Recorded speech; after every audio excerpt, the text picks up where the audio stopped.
Thursday, April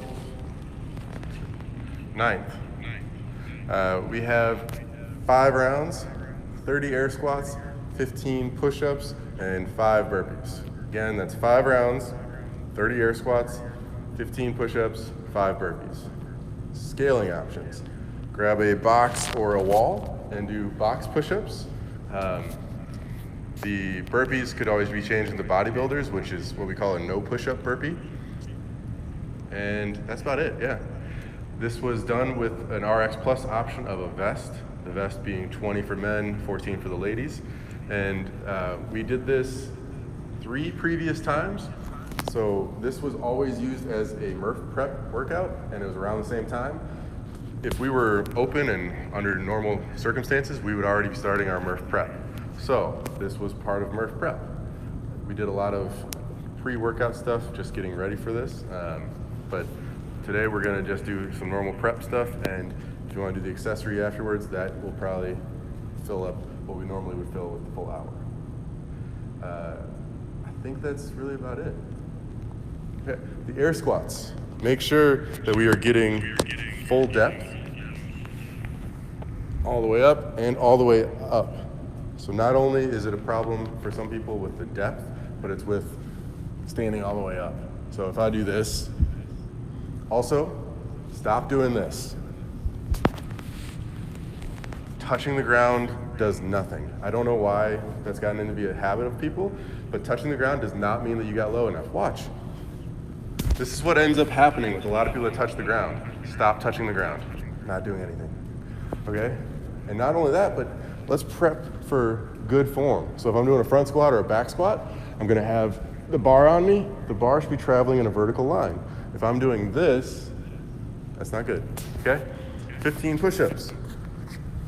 Let's make sure that we're getting in that plank position, touching our chest to the ground, locking out.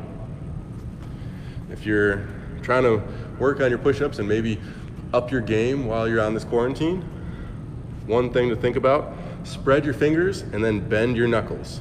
That way the palm is on the ground. If I can slide my hand underneath, I don't know if you guys can see that, but let's see if we can zoom in. Yeah, let's zoom in.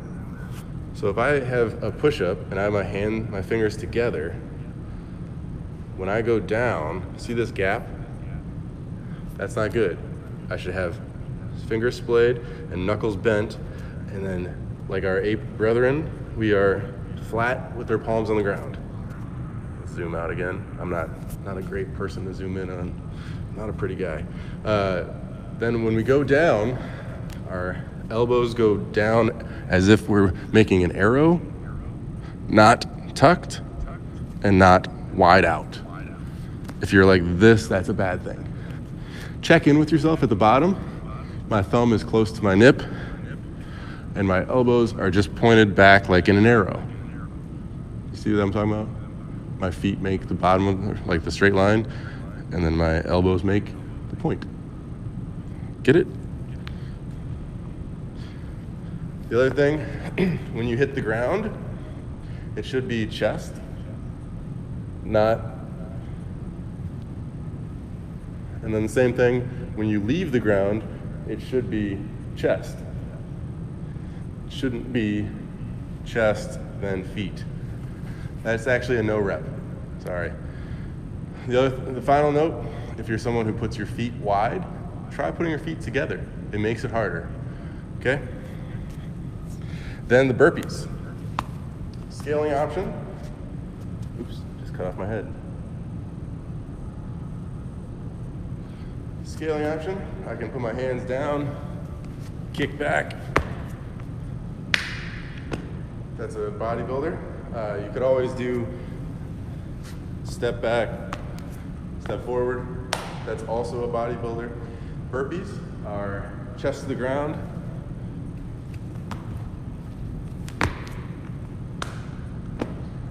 If you want to step back, you can step back.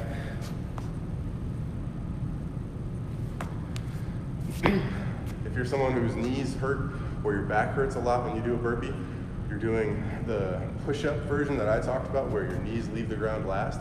that shouldn't happen on a burpee either. So when I arch, I'm not gonna end up doing this, right? I'm gonna go up. See how my knees came up with my body, my torso? That's what you should do on a burpee, okay? Keep track, get a whiteboard out, 5 rounds. Warm up is 3 each side of a perfect stretch.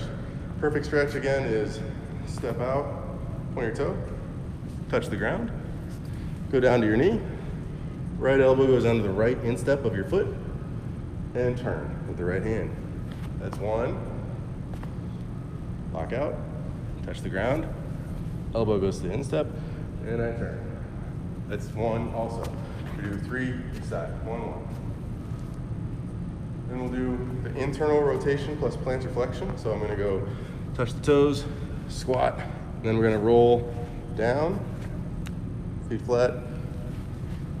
I like to call this the Lizzo squat now, mostly because I think it's funny. Okay, 5 on each side of that. 5 stationary inchworm. We're gonna touch the ground, walk ourselves out to a plank position, and walk ourselves back up. Whew. 10 squat therapy.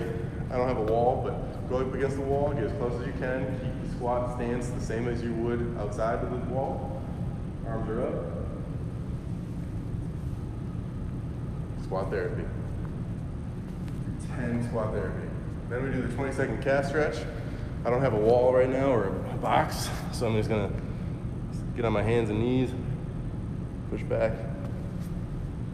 I'm trying to really stretch. If you bend your knee, it's more of an Achilles stretch. Lock it out, it's full calf. Then the pec stretch. If you have a wall, put your elbow up against the wall with elbow even with the pec, the shoulder, and turn away, just like you would in a doorway stretch. Then we're doing 3 rounds. Hold on a second.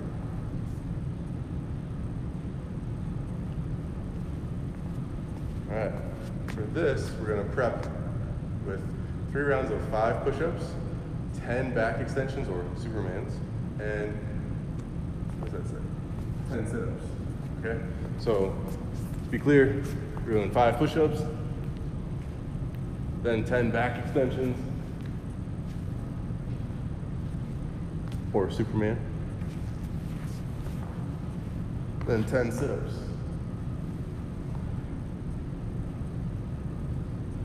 Okay? Next move, we're gonna prep this one real quick. 15 air squats, 10 push-ups, and 5 burpees. That's our workout. Let's talk accessory. All right, accessory, everybody's favorite, bench press. The bench press is, what we got? 6 reps with 70% of your max, then 4 reps at 80% and 2 reps at 90%. That can be with dumbbells or with barbells, whatever you have available, or with kettlebells. The next part is the gymnastics prep. So we're gonna do 3 rounds of 3 negative handstands. So I'm gonna kick up with a 4-inch deficit, then I go 3, 2, 1, down. Fall off the ground, kick back up, and do lowering downs real slow. The 4-inch deficit is not mandatory if you just need to work on your negative, your handstand push-ups. This is a great idea. Think about this. While I'm doing the negative, I'm thinking I'm about to kick back up, but you don't. Because one of the things that people that can do kipping handstand push-ups sometimes lack is the control at that last inch. You need that last inch of control, because otherwise you're gonna hurt your neck, okay? So that's all we're doing is lower down, fall off the wall. Even if you can kick back up, don't. You're just doing the negative. Then, false grip pull-ups. Now this is mandatory that you kind of have a pull-up bar, but we're gonna try and get our hands over the bar and really pull with knuckles on top. Could be with rings, but I want to get as much false grip, which false grip is relative depending on which position we're in, but we're getting our knuckles over. Then we do the EMOM, 16-minute EMOM. You guys might remember this, we did this in class. Minutes 1 through 4, minutes 5 through 8. So for the 4 minutes, you're gonna do that exercise.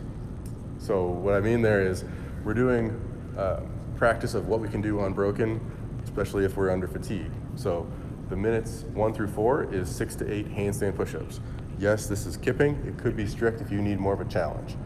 The goal here is, I'm somebody that thinks that I'm really good at handstand push-ups. I'm gonna do 8. So I do 8 on the first minute, you rest in the remainder of the time, then you do another 8. Maybe you do 8 and 8, and on the third minute, I only got 7. On the fourth minute, you only got 6. What does that mean? That means that you're better off doing a smaller number. So the next time we do this, do 6, because in a WOD, you're gonna fall apart by round 3. You wanna have these numbers in your head of what you can break it up in. If a WOD has 15 handstand push-ups and you decide you're gonna do 8, 7, it might work in the first round, but then second, third round comes around and you can't do that. You should have done sets of 5 maybe, or sets of 4, okay? Same rule applies to toes to bar, ring dips, and chest to bar. So the next 4 minutes, 5 through 8, I'll be doing toes to bar. This is another one. I want people practicing on what they can do unbroken. It doesn't count as unbroken if you are, so chest is open and then I kick up, toes to bar. Chest is open, then I kick up. That's 2 unbroken. If I go chest open, kick up, and then lost it, I go, that's not unbroken, right? Okay, just because you're holding on doesn't mean it's unbroken. I want people to work on that. Then ring dips and then chest to bar. You could always scale these to ring rows, regular dips, lying leg raises, or push-ups. You know, you could always scale this back to fit to what you can do. All right? Superman will see you tomorrow.